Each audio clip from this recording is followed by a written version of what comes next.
All right, welcome back, everyone. Needs an Aquarius, the live edition, Everyone needs Surviving Diddy. You know what it is. You know what it is. Hold on, we're gonna let some people get into the room here. Um, they shout out to everybody, man, that's been supporting us too, man. We don't do lives that much. So I don't even know how many people gonna show up, but if you don't, you get them to recap and you can watch it. But we wanted to kind of give this its own time period. It's the beginning of the Diddy trial has begun. Dom, how you doing? I'm Well, what does that mean? What does that mean? because it's just interesting, like seeing the dialogue surrounding this trial, and then you even have the information that came out today, about Tory Lanez. Yesterday he got stabbed, or the day before yesterday he got stabbed, or whatever the hell happened, and just the discourse surrounding that, and the weird support that both of these heathens have, How you especially call them from heathens? black women. Yeah, and especially from black women. The men, honestly, it doesn't surprise me because niggas, Yeah, but yeah. when it comes to women, it's just always interesting in seeing how, like, jumbled and misinformed and misaligned, you know, women are. And it's, the discourse surrounding this, oh, you were participating, Meg is a whore, and all these different things. So I am, I'm just over it. And for the most part, as people have been posting things, on social media, I've just been like, okay, cool. It was nice knowing you. Delete, block. And that's also going to transcend into my day to day. If you see me somewhere, nigga, you don't know me, like Ti said, because we don't have nothing to talk about. We don't have anything in common. You don't believe women, so that's just where I am with a lot of this. And quite frankly, good riddance to y'all. Like, continue to show yourselves, because y'all are doing a job for me. Okay, that's honestly how I feel. So yeah, I'm not looking forward to dissecting the details of day two of this. Or are we on day three? Day two or three of this Great. Yeah. trial. Yeah. All right. So I mean, is all if many of our listeners, shout out to the few people that have sprinkled in. Um, y'all know I gotta do it. My This is gosh. since we here, um, there's only a couple of different things in this world that I get like happy about when it comes to us doing this section. And look, before we even do that, all the people that have been checking us out, you go to Surviving Diddy. We've been doing this series for over a year now. Yeah. Before the trial, we started this. Dom came to me to give you all some background. She was like, "Hey man, what do you think about this Keefy D thing in Diddy that's been circulated?" That's how it started. This was 4 or 5 months before any of this knowledge of what we're going through in this trial. Yeah. And I was like, we should do a thing called Surviving Diddy because it didn't seem like he always involved in something. And Yeah. right before we end up getting this. So, all right, y'all know what It's time been it is. it's at this point we're over a year now, because that was a year ago. Over.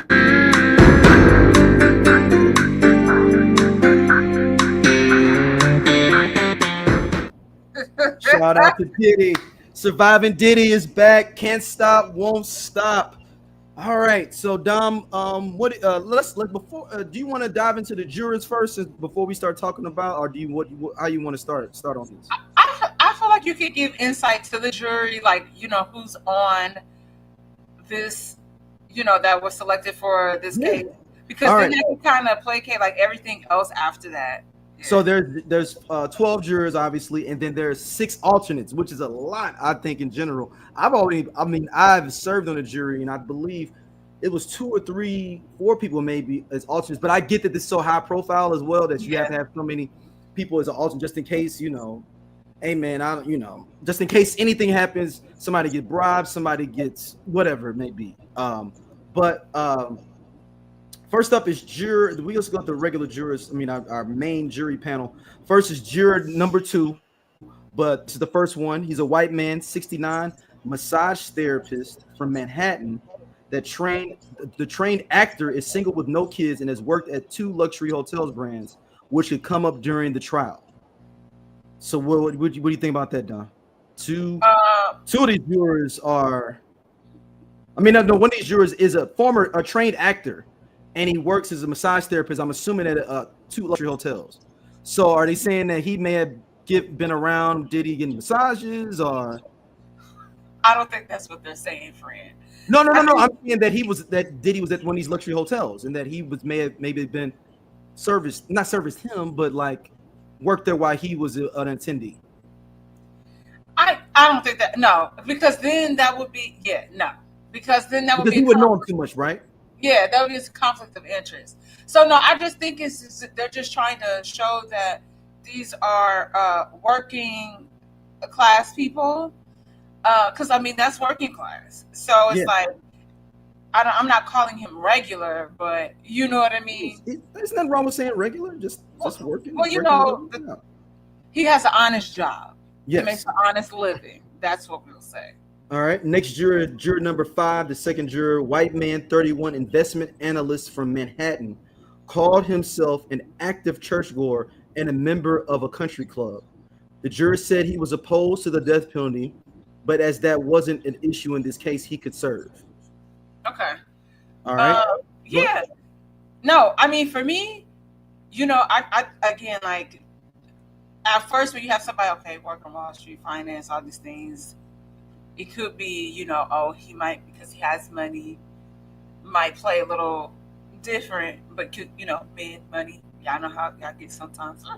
But, yeah, no, I feel like it's the same thing. Like, he sounded a little more like a Republican to me. So he definitely ain't there for But he said he's not, he said in here that he is not, he was opposed to the death penalty though. That's why he's probably not a Republican. That would say. No, I know, but based on his profession. Oh, I see about taxes. And he's young, 31 mil. Okay. And you said he was white, correct? Yes, white man. Uh-huh. All right. Next up, juror number 3, Hispanic man, 51, a scientist from Manhattan, said he loves to watch nature documentaries, and he knew Diddy had been accused of violent behavior, and said that he saw the video of Diddy beating up his ex-girlfriend, Cassie Ventura, while he was at the gym. He also saw a report that people had been drugged, but said he wouldn't be biased.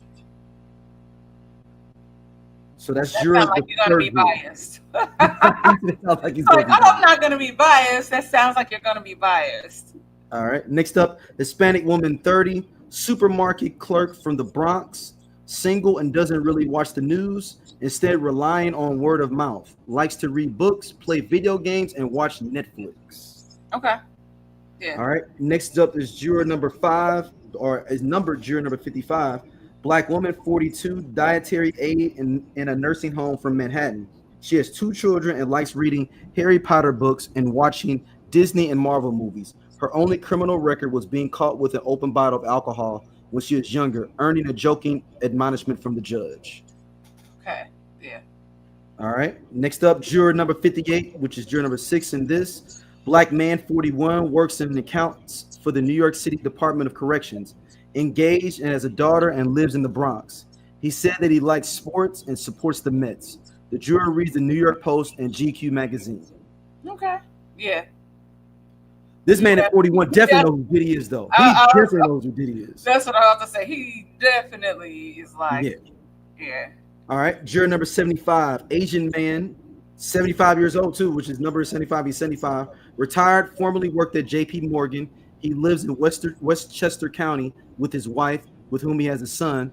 He watches the Discovery Channel and likes to listen to old Indian music. He plays cricket and volleyball. What's interesting about this, Dom, with this character, to me, is he's in Westchester County, which is a more upscale county, and he plays cricket. That's what I'm about to say. I was like, yo, when the last time you heard somebody play for cricket? I mean, it's a big sport worldwide. But I'm not saying that it's not, but somebody American to be saying that they're playing cricket, yes. Yeah. then he Discovery Channel likes to listen to old Indian music. So I'm assuming Asian man. I'm assuming he's Indian. It says he's an Asian. Yeah, he's Indian. Indian man. Yeah. All right. Next up, Juror 116, white man, 68, field tech for a telecoms company before retiring.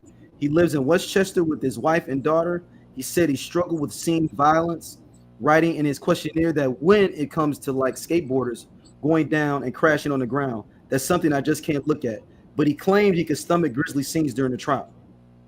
Another person from Westchester County. So he's a telecoms company, field tech. Okay. All right. Oh, he's gonna faint. You said what? He's fainting at the information that's he said he okay. Yeah. Out. That's so, I mean, Juror 160, a black woman, 43, lives in Westchester with a husband and 2 children. Diddy smiled when she said, "I wish I knew the names of the celebrities." The woman works as a physician's assistant and is a former amateur actor. I don't know about this one. 43, you're a former amateur actor. But you don't know. 43, and black woman. But then she's playing. She's playing. I don't know nobody is 43 years old that doesn't know who Diddy is, and a black woman on top of that. Even if you have white friends. Right. But she's black. Yeah, and white people know who that boy is. So yeah, absolutely not. Next up is a black man, 39, a social worker, supervisor from the Bronx. He is also security guard on weekends. Through his work, and he has worked on domestic violence cases. He said that he likes spending time with his family and friends. So that's juror number 7 right there. That's interesting because he's a social worker, and he's worked in, I'm assuming, yeah, he said he's worked with domestic violence cases. Yes, absolutely. So that's gonna be an interesting one, though. Next up, juror number 201, white man, 67, senior logistic analyst from Westchester, said in his questionnaire he was unsure about Diddy's guilt, but claimed he meant to say he had no opinion about it. He lives alone and likes shows like Survivor and The Amazing Race. So to me, this says when you're getting down to him, that you're getting people that know who Diddy is more and more. Like he was like, yeah, I don't know, I'm unsure about his guilt, but I know who he is. And they knew that black woman was lying. That was 43 up there too. Yeah, she's lying. There's no way. All right, now then you got an old school black woman. Juror number 217, black woman, 74, retired treatment coordinator who worked with the blind from Manhattan. She lives alone, reads the New York Times, watches CBS and ABC News, and likes classical music. She might not know who he is.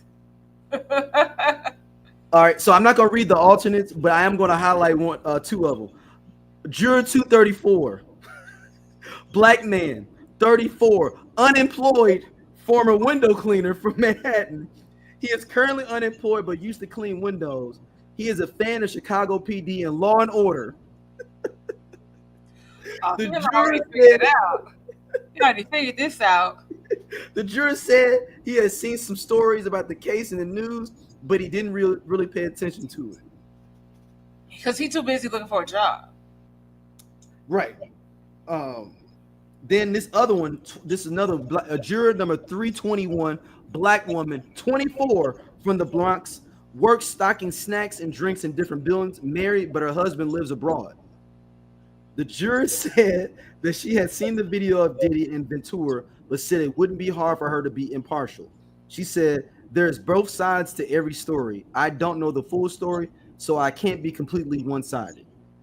Now, I think this is all set up for Diddy to fall, but we'll talk about that later because these are your alternates. Because the last 3 or 4 look like they already was on the thing of like, I understand everything going on with this case. And I'm not going, like I said, I'm not going to go through all of the one more. This is the last one. White man, 37, who works in administration, is one of the people that's checking in. This is one of the alternate jurors. Works in administration at the United Nations from Manhattan. He has no children and is currently in a relationship. He gets his news from the New York Times, the BBC, and reads heavyweight magazines like Foreign Affairs. Said he only seen local news reports about the case and says he doesn't follow the kind of celebrity cases. He said in his jury questionnaire that he did not like the allegations, but said in court he could be objective. Okay. So it's some interesting jurors, and those last three I mentioned were alternates. So Right. let's dive into the case. So far, we've had just two people testify. A former what do they call it? What they call it? A pompadour escort. Yeah. So far, Cassie. The first one Uh. was the escort. No, three Yeah. people testified. Sorry, the escort, former security at the hotel, and then Cassie. Yes. Yes. So the former security guy at the hotel is actually had copies of this video and shared them with his wife and I guess like a couple of friends, whatever. And so he had to go back and kind of detail step by step what happened that day when they got that phone call from the phone, like Cassie called like the hotel phone or whatever. Mm-hmm. And so, he ends up saying, they ask him about what was your interaction with him? Were you scheduled off of work the next 2 days? Or did you call out? All this different information. So that's kind of what happens there. But Monday, here's a quick breakdown of what happened. Hold on, the link just went away. And now it asks me for my login. Hold on, let's go back. Wow. So during opening statements, prosecutors described Combs' alleged freak-offs, drug and sex-fueled parties, and the high-ranking employees tied to his alleged crimes. Combs' defense attorney, Teeny Garagos, told jurors that the evidence is going to show you a very flawed individual, but not someone guilty of racketeering, sex trafficking, and prostitution. Among the first witnesses the prosecution called Monday was Israel Flores, a former security guard at the Intercontinental Hotel in Los Angeles, where Combs was caught on camera assaulting Ventura in 2016. On the stand, Flores, who is now an officer with the Los Angeles Police Department, testified that he was offered a bribe by Combs after interviewing the rapper's attack on Ventura. Combs' lawyer, Brian Steele, conducted a cross-examination of Flores, repeatedly asking the officer why didn't he include certain details in his report. Steele also seemed to suggest that Combs was not offering money as a bribe, but to pay for property damage.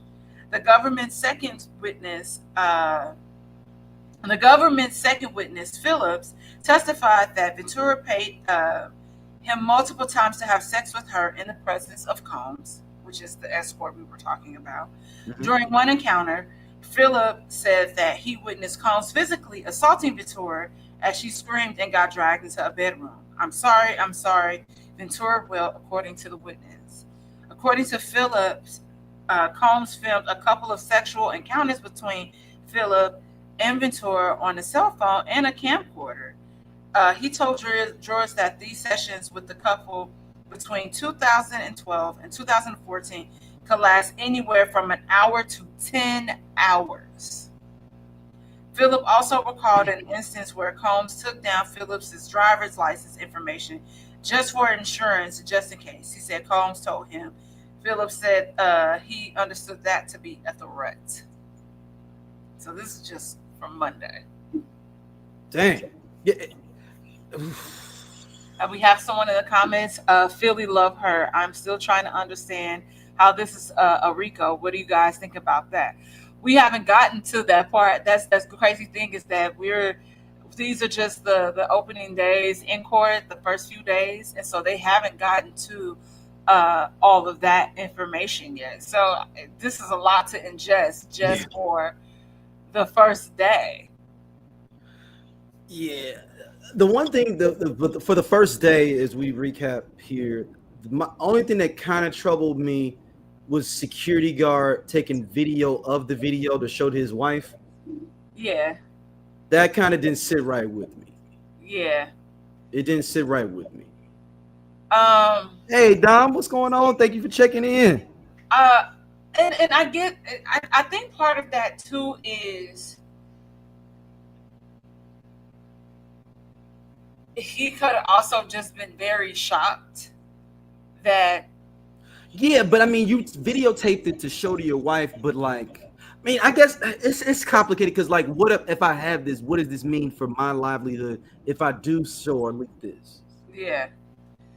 This and is and the and, and dastardly Diddy. This is the dastardly man here. yeah. And then the overall, you know,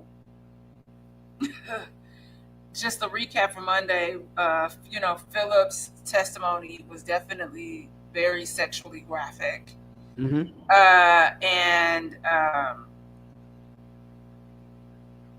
day two, I mean, they ended up doing this the whole, like, the first day, but then day two is when we have Cassie comes in, which, they had her on the stand yesterday and today, which was definitely very, Buck very, wild, as they very, say, buck wild.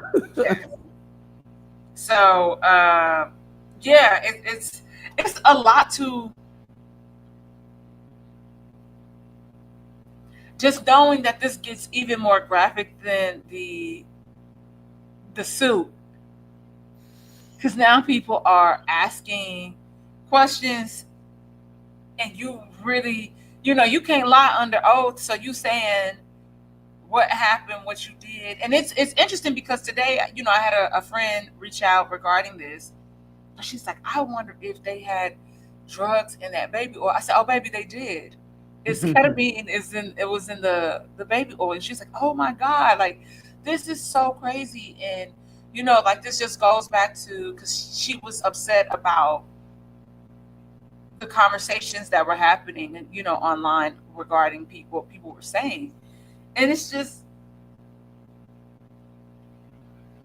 I had to take a step back today. Oh uh yeah, it was getting. yeah. I mean, let's get into it then. I mean, that's really the elephant in the room is Cassie's testimony. Yeah, And I get she's gonna be there tomorrow too, right?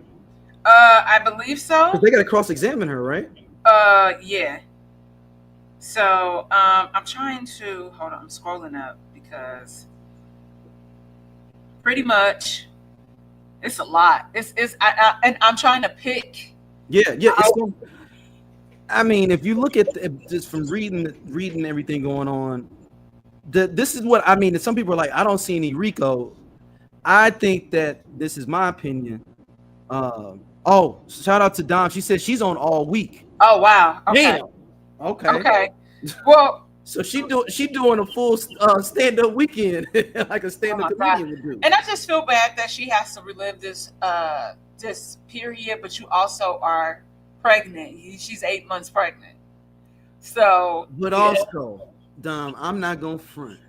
If you had your opportunity to get back at a motherfucker that fucked you over like that and did you dirty, abused your ass, wouldn't you not give a fuck if you pregnant or not to get back? Oh, absolutely. I'm Like thinking this man about it. abused Well, you. see, He did no, no, all no. kind of So different you have shit. to think about. I'm thinking about it from the perspective of, like, yeah, she getting back with also like the trauma, and then like that goes, that's internal, and then that also like transfers to her feet, like her baby. So I'm Mhm. looking at it from that standpoint. Like, this is just a lot. Oh, absolutely. Like, if somebody wronged me and had gotten away with that, and I want people to understand what abuse looks like, because clearly a lot of you guys don't understand abuse and the patterns of abuse, and how somebody can manipulate you, how somebody will threaten to invoke, harm on your family, not just you, your family. So you like, damn, like, I don't know what to do. Like, and somebody, especially somebody this ain't no everyday nigga. This is a guy that has so much influence and power. I've tried to get away from you. You think I'm talking to somebody else? You blowing up people's cars. You beat me up because I want to. Um, so we haven't gotten to that part in the trial. We're going exactly day by day with the Mhm. trial. So when you read the court documents regarding Rico, it's and it's also trafficking. So, and we've said this on our podcast before. Um, Philly. I'm gonna call you Philly. Um, Anytime that you are flown out, taken across state lines, send nudes, all that stuff across state, that's trafficking. That sounds crazy, but that's what it is. It's literally that simple. You can find that on the US, the government's website. That is what it is. It's not against necessarily somebody's will. It is. That's why you see a lot of celebrities quiet about this, because if somebody flew you out, you got trafficked. It, That's that, why I that, got that, everybody being quiet. You said because that's the. Hey, I don't make the rules. I just read them. That's what the website said. So that's where the trafficking comes into play. We've had dialogues here before where I said I think they're going to have an issue with some of this trafficking when it comes to some of the members, uh, because there's that level of consent, but a lot of people don't know that aspect of the law. That's just what the law is, unfortunately, and it's fortunately and unfortunately. So I always said that. But as far as the RICO, they were talking about uh that bad boy was just a front, and he was doing all this illegal illicit shit under that umbrella, and they were able to trace that back. So that technically has nothing to do with Cassie. We're talking about the sex trafficking part.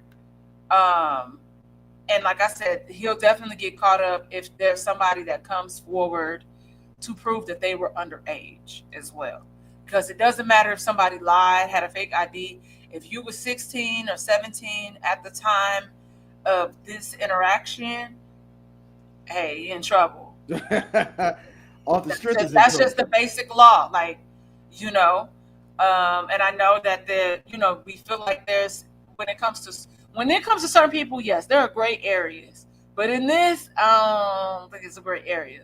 So as you continue to see this play out, you will see where they're talking about the RICO aspect of that, because like Kid Cudi, he blew up Kid Cudi's car. That would fall under that. Yeah. Yeah. And he also, like Dom said, had multiple businesses as a friend. He paid people under another business to participate. So it's like all these different realms, these different things that's happening. This is a very complicated case. Because also we talk about him having weapons, serial numbers being, scratched off, all that stuff. Where legally he's not a felon. He can't have weapons. But niggas like to nig. That's just what they do. And so I guess let's just start with Cassie. Cassie was asked to recall when Sean Combs first proposed the freak offs to her, which she testified about in the morning. She said he raised the idea of voyeurism. Oh no. Let's go back. Let's go back a second here. She described something. I forgot who else described that Diddy set up a fake party for her to come out to Miami, and that's how he got her. Well, and she talks about that. Yeah. Okay. Someone else described it. I'm trying to remember if it was it our dude that was it our guy that said that, and he was like, yeah, Diddy made a fake party to bring Cassie out there, and it was no party, and kept up in the hotel room.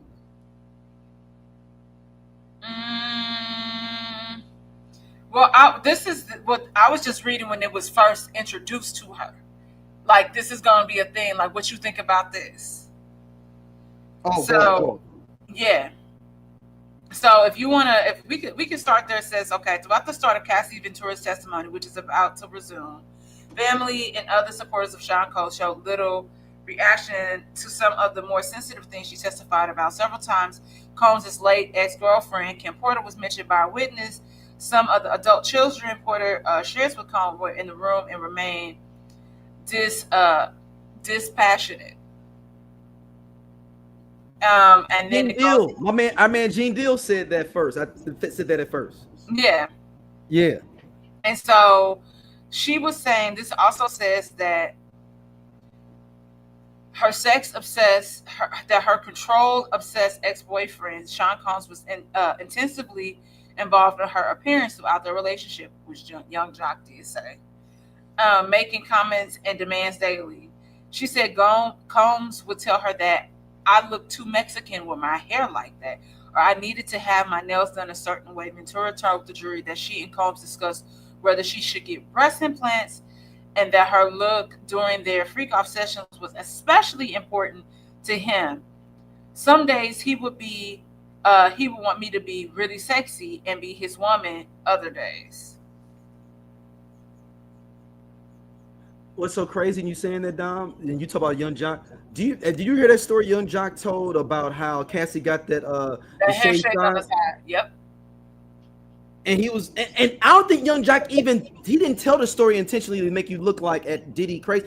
But when you look at the context of it, you're like, oh, this is wild. But he wasn't telling, he was telling like, oh yeah, like, Cassie was this style person and Diddy was on this style stuff. And he was like, and for those that don't know, Young Jock came out and said, hey, Cassie, yeah, they saw a girl in the club that had the same thing on Same the hair. side. Yep. And he's like, you need to do that when we tomorrow. And he said the next time they went out the next night, she had that same hairstyle Cassie did. Mm-hmm. Yeah. But shout out to Dom. She said, you got to go back to that basketball event in the 1990s where people got trampled to see how his mom and see how this man got to feel as untouchable as he does. 100%. Yep. And a good point of reference would be there's a documentary on Max, and there's one on Hulu. Yep. About Diddy and where they talk to people. And Peacock. And one on Peacock. Oh no. I'm sorry, that's what it is. Peacock and Max. Okay. Yeah.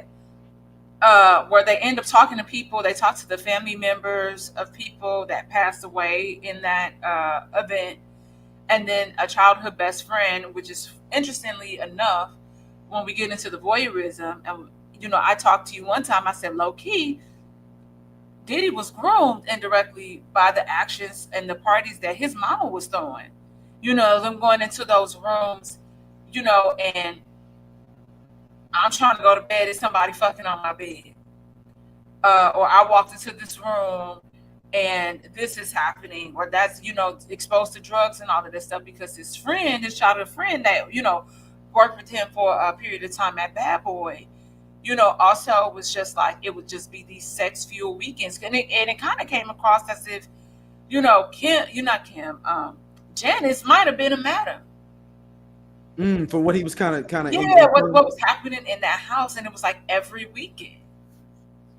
Hey, look, Dom, what's so messed up is, I'm going to tell you, I'm always thinking of some wild theories in my mind when I heard all these testimonies from Cassie and these sex fueled and all these days, or just like, hey man, he really was stealing from a whole bunch of people because he wasn't doing a lot of hustling. Mm-hmm. Like if you got 4 days of a 16, he ain't hustling. He did steal everybody money. Before I was 95%, I'm 100% sure he was stealing people money. Because how was he hustling if he got time for 4 days sex of pays? Where's Diddy the hustler at? And the crazy part about all of this is knowing that sometimes that he wasn't even, he was just watching. Right, but when you hustling, no, I'm trying to figure out. No. Like that, and that's the crazy part about all this. Like you said, you ain't even working. You just sitting there watching, getting your rocks off. If he was doing that, because it sounded like his dick was broke to me. I mean, we talked about the Marvin Gaye story, how that went with Janice Gaye. So go check that out, y'all, on our channel. We talk about Marvin Gaye and Janice Gaye. And it says that Cassie also recalled a freak-off party where Combs learned his rival, Suge Knight, was at a nearby diner and left with a posse to find him. Ventura said she was scared of what they would do, but they would soon return to the house. But she talked about that in the actual lawsuit too. It's like, dude, she's literally. It's for those people that watch First 48 or any like detective where someone is in, like, or if you watch like the real live ones, they'll be like when someone is repeatedly telling the same exact story over and over again, you tend to believe them if they're not variating. She told that same exact story in her lawsuit verbatim. Mm-hmm. And then it says Cassie was asked to recall when Sean Combs first proposed the freak-offs to her, which she testified about in the morning. She said that he raised the idea of voyeuristic sex parties after he began to physically abuse her. So Sean Combs arranged the first freak off that Cassie participated in. According to her testimony, I understood him to be a dancer. He was paid to entertain, to dance, and have intercourse with me. She said she added drugs and alcohol were also present at the sex party held at the Los Angeles homes of Combs that he was renting at that time. Um, she was also asked about how she felt after the first freak off. She said, I was high, so there wasn't much feeling. She said she felt a mixture of dirty and confusion, but at the same time, I'm like, he's really happy with me, so I did something right. I just didn't know what was going to happen after that. Fuck. So she goes on to say, um, Diddy involved her in freak-offs weekly for a consistent amount of years, from early in their relationship until about 2017 or 2018. She said Combs provided drugs and called all the shots, choreographing Of everything course he did. He a producer. from her sexual positions with the escorts to lifting, Oh wow. from the lighting to the room. These performances went on for hours, and there were times she even wanted to stop, but she was scared to.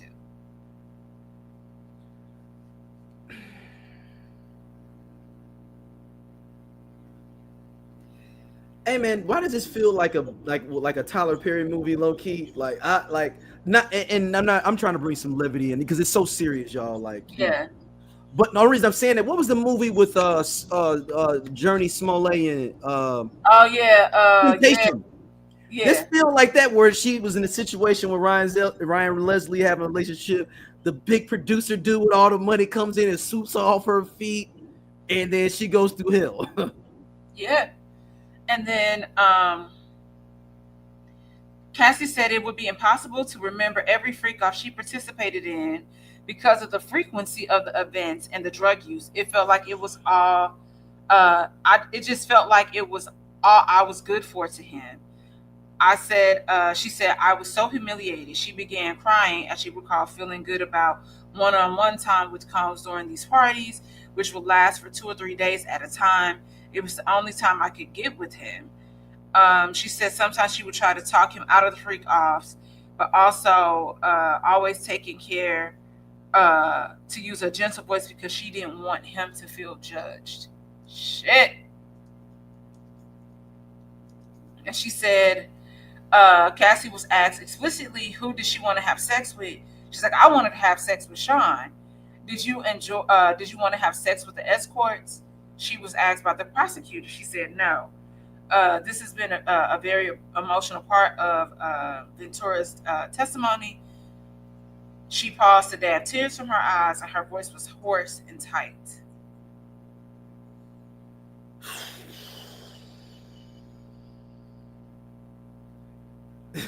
My God. And I know someone was talking about in the chat the Rico thing.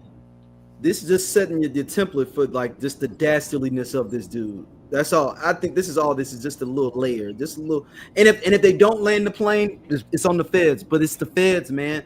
They ain't done yet. They talking about this might be a 6 to 8 week trial. And y'all want to find out he gets you on the first 2 days. Like you gotta have this. It's evidence over time. Yeah.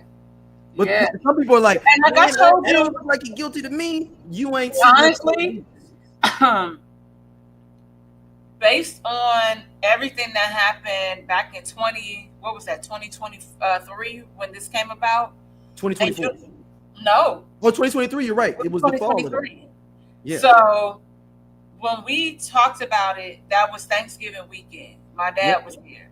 Yep. And then I remember the next day after, immediately he settled.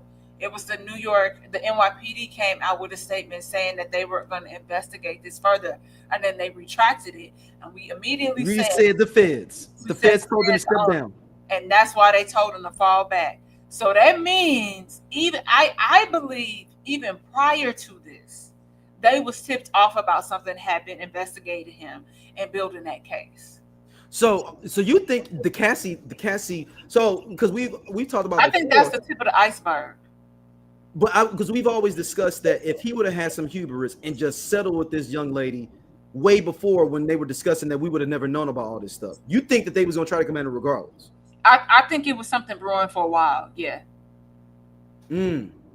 I don't know. I think the feds saw meat in the water. I ain't gonna be honest. That Cassie thing got them on point, and they was like, "Huh, this could be a slam dunk for me as the assistant DA of New York.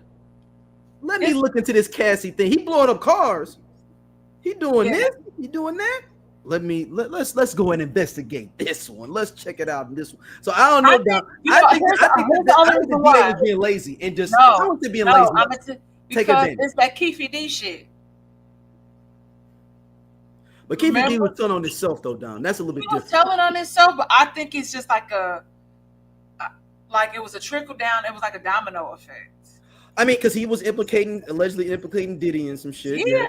Yeah. And you talked about it, how Pac ultimately was killed simply because Puffy was like, "Oh, give me this chain, you get $10,000." It was a $50,000 bounty. Or whatever the hell it was. Yeah. However it was. So that's what I was just saying. I was like, "Oh, this is." It's like he collateral damage. Damn. This whole thing is crazy, and it's crazy the time we're living in. And the person in general, I blame a lot of stuff on Diddy. In general, like the white man and Diddy be at the root of all our problems. We be talking about that. We be talking about that all the time. But real talk, I've always thought about electing Donald Trump sent us on a different variant in the timeline, and all this different shit is coming out. Like it's almost like someone went in a DeLorean and Back to the Future. Remember the DeLorean and Back to the Future, where I think Marty McFly or someone else went back and did this, and we got Biff, aka Donald Trump as a president, and all these other crazy things are happening. So shout out to Dom, the other Dom. Y'all need to do a show, Dom and Dom. Shout out to Dom from the Uncaped Mama on the SLC network. She said, I don't think they have proof of anything to have a slam dunk case until the Cassie suit. I'm sure they've been watching it for a while. Okay. Yeah, I think, like I said, I think it's something that's been brewing for a while, and then they was like, shit. Shout out to Diddy Killed Hip Hop. Come on, man. But the crazy part about this, even in talking in this testimony, it is when she didn't want it, like these freak offs will last for days on end. And this is about to be graphic, what I'm going to say. She experienced UTIs and mouth sores from these freak offs. And it's like she developed mouth sores, which is linked to oral sex and exposure to substances like oils and lubricants during these encounters. She also mentioned sores on her tongue, specifically from doing drugs. Additionally, she contracted frequent UTIs, sometimes experiencing them back to back. And she was also forced to have sex on her cycle. Like, this is crazy. And also,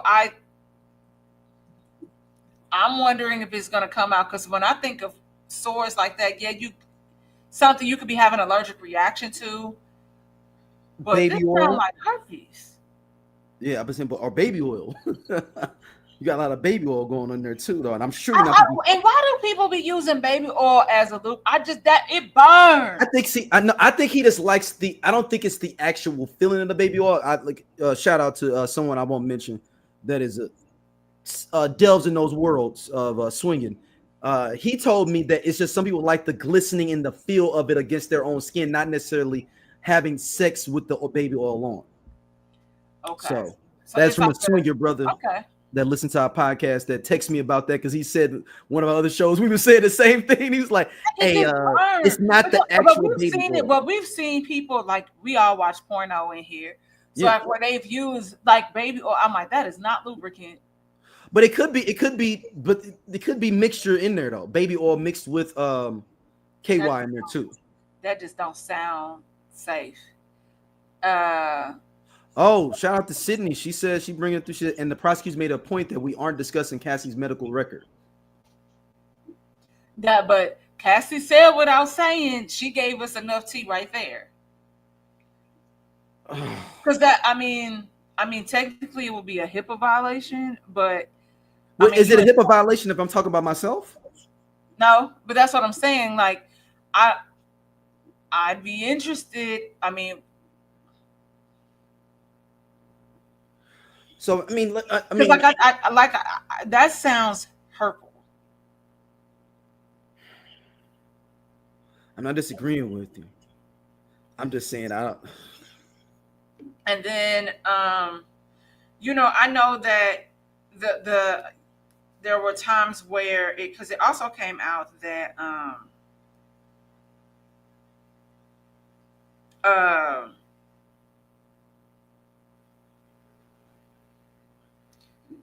she also mentioned that Puffy had raped her, but then she went back to him after that, and so that has people in an uproar. And I'm like, do y'all not understand? Like, do we all not watch What Love Got to Do with It? Which I know they said. I don't know if they said that scene. It probably didn't happen like that. But right, your partner can rape you. Yeah, that is a thing. And then, like, now you are. But it's all when we talk about sociopathic, like narcissistic behaviors. Diddy embodies all of that. I didn't think we. We know that. So we didn't need the Cassie incident for me to feel that way about him. Yeah, absolutely. And then it's just like during questioning, she says that Diddy forced himself on her, describing the incident as violent and emotionally detached. His eyes were black. It was like taking something from you. When asked what happened after, she cried. She said Diddy continued with the assault. He finished inside of her and then left. She then admitted to having one consensual sexual encounter with Combs after the alleged rape, citing the fact that they had been together for a decade. The two had a few check-ins after 2018, and described, as short and friendly messages, like saying things like, "Oh, I'm sending love." So, because I told you, I was like, "Hey,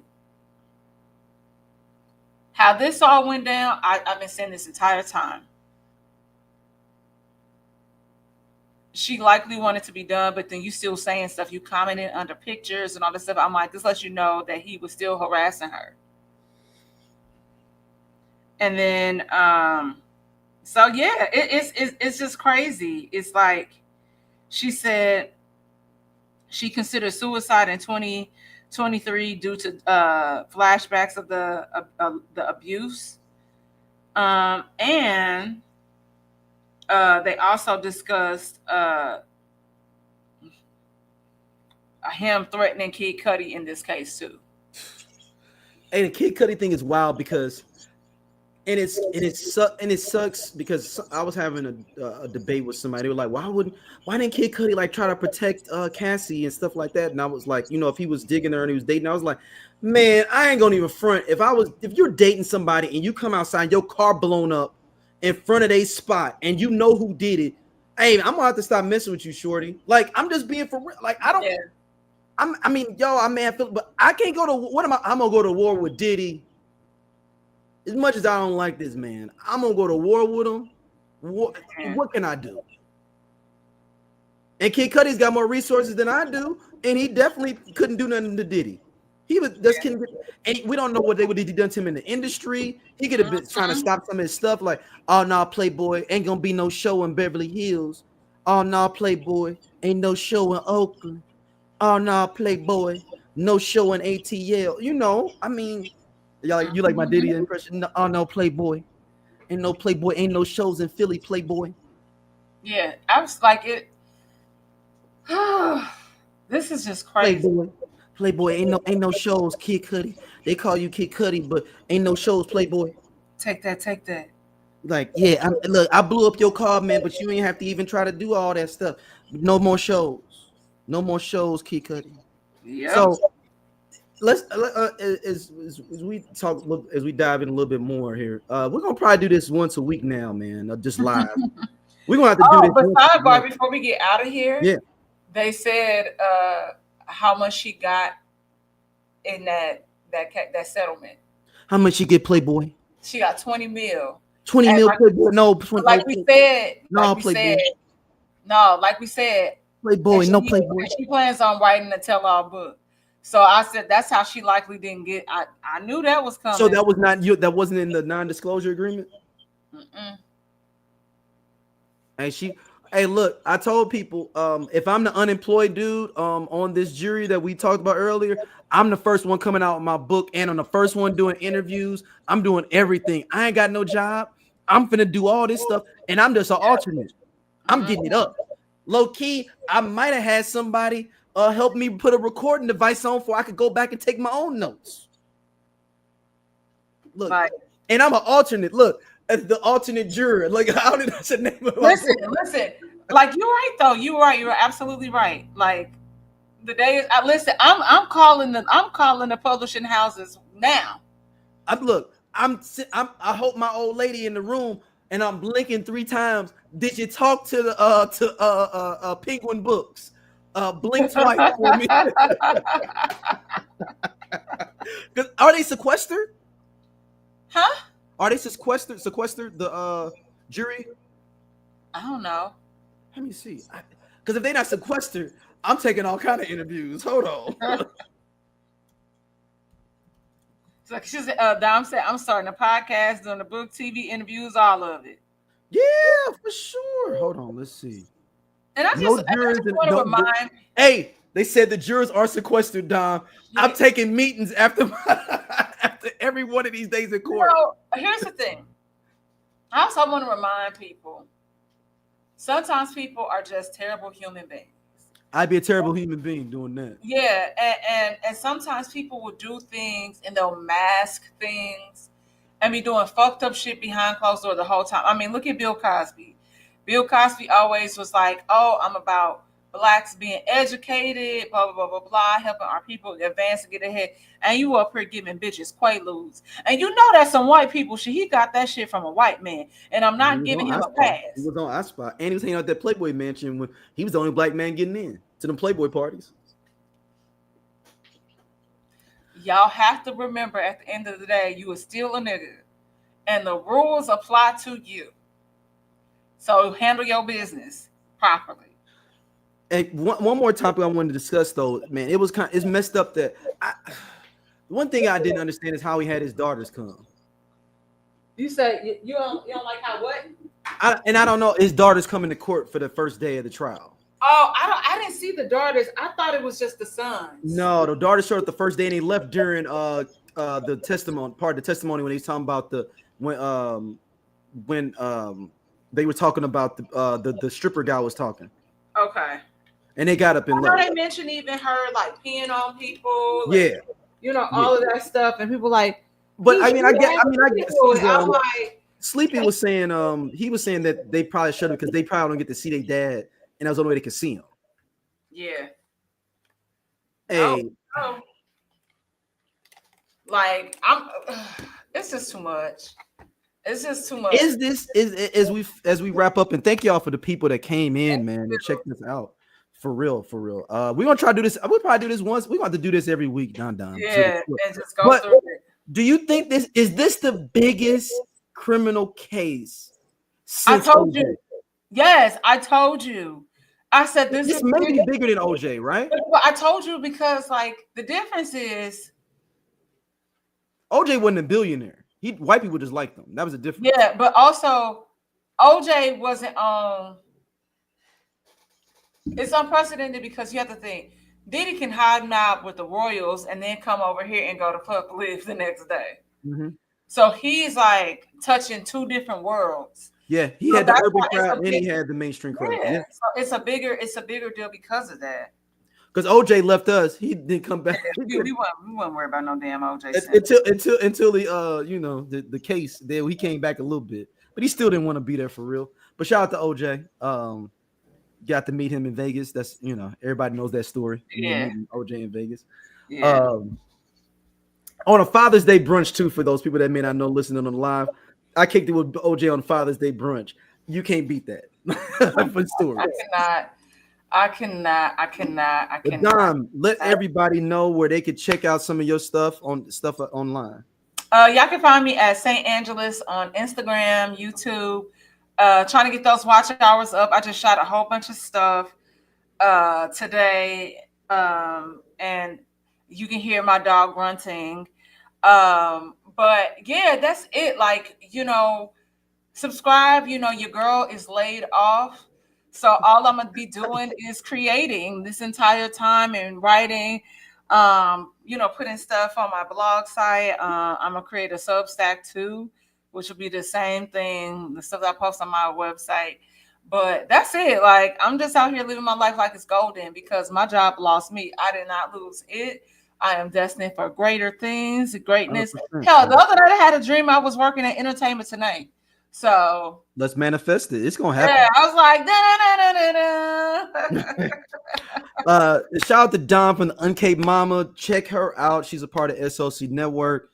All the stuff we got going on here. We're gonna have to bring this up more. We don't do that many lives, so we're gonna pick it up. And if you jumped in the live later, just go back, check out our whole thing we was discussing this Diddy trial. We're gonna do it. Next Wednesday. We won't be back up here next Wednesday discussing. Yeah. And make sure y'all subscribe to my podcast, Whiskey Sour. I'm coming back. I had to quick break. I do have a show in the queue. It's us discussing the great Michael Jackson. But yeah, I'll be back consistently with that, as well as our amazing podcast. As you can see here, everyone needs an Aquarius. And it is not an astrological podcast, guys. I want to let you know. Not at all. We don't talk about it at all. It is a pop culture podcast from the view of two great, amazingly great, iconic Aquarius. It's myself and Daryl. So yes, y'all do. Yeah, y'all need us in y'all lives. 100%, 100%. But we'll be back. Another Surviving Diddy next week. We'll be checking in, discussing some more, and we'll see y'all then. And check out everything else in the network, y'all. Peace. All right, peace.